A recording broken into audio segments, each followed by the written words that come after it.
ni Batangas Governor Vilma Santos Recto sa trailer ng pelikula ng BFF niyang si Roderick Paulate. Over naman sa tuwa ang komedyante. Say ni Roderick, lagi raw nakasupport si Ate B sa kanyang mga project at consistent itong magbigay ng magagandang reaction sa kanyang performances. Emosyonal na dagdag pa nito, kahit bihira kaming magkita, nagsumpaan kami na magkaibigan habang buhay. Magkatampuhan man o hindi, basta magkaibigan kami. Correct. Naalala ko tuloy yung sinasayaw ni Kuya Dick, Together Forever and Ever. Oh, yan, ganon. Together Forever and Ever. Yeah. Ito na. Kasi diba, may bago pong pelikula si Kuya Dick, Roderick Paulate. Ito yung Modrasta, ang Baking Ina, na show na po sa August 20.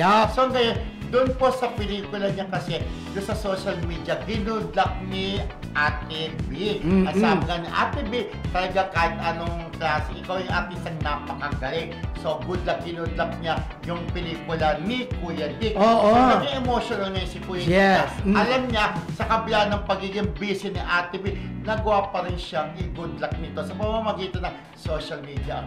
Kaya nga yung sumpaan nga nila ay magkaibigan habang buhay, diba? Pero yun nga sinabi niya, magkatampuan man, magkaibigan man habang buhay. Alam nyo, ito po, magbabalik tanong lang ako, nagkatampuan din dati si Ate B at saka si Roderick Paulate. Ito yung promo dati ng movie ni Maricel Soriano at ni Roderick na Jack and Poy. Naalala ko na, Jack and Poy. Tapos kumagal, hello, ako si Jack, Chip! Ako si Poy, Hoy, sakit ng ulo ni Ina. Tumigil yung music. Nag-walk kay si Roderick at saka si Maricel. Doon nagkatapo si Ate B. Bakit kailangan mag-walkout ka? Nangyayari naman yan sa isang live show. Lalo na pagdating sa live show. Yung film na co-host pa ni Ate B.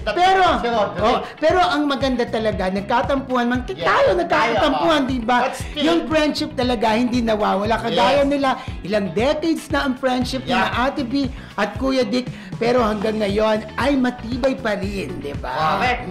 Parang tayo matibay pa rin. Tayo ni Mildred, matibay pa rin ang aming friendship. At ako natutuwa ako, BFF, kasi nagbabalik si Kuya Dick Roderick Paulate sa isang pelikula, talagang siya ang bida. Alam mo, namimiss ko yung mga dating ginagawa niya. Kasi lumaki tayo sa mga pelikula niya. Petrang Caballo, ako si Kiko, ako si Kikay, di ba? Ano pa? Leroy Sinta. Yung nga, ako si Jack. Ano? Bote Jario Garapa. At saka yun, Badat Lipstick, sila ni Sorry Legaspi, inain nyo. Goyo and Tekla ba sila? Goyo and Tekla. Tama ba, Goyo and Tekla? Nagagawin conception yun. Penoy balot siya. Penoy balot? Nandun siya sa Goyo and Tekla, pero si Gabo Concepcion, ang leading man ni Maricel. Andun siya sa Goyo and Tekla. Tapos Penoy balot nila ni Ate Guy. At naman na ano.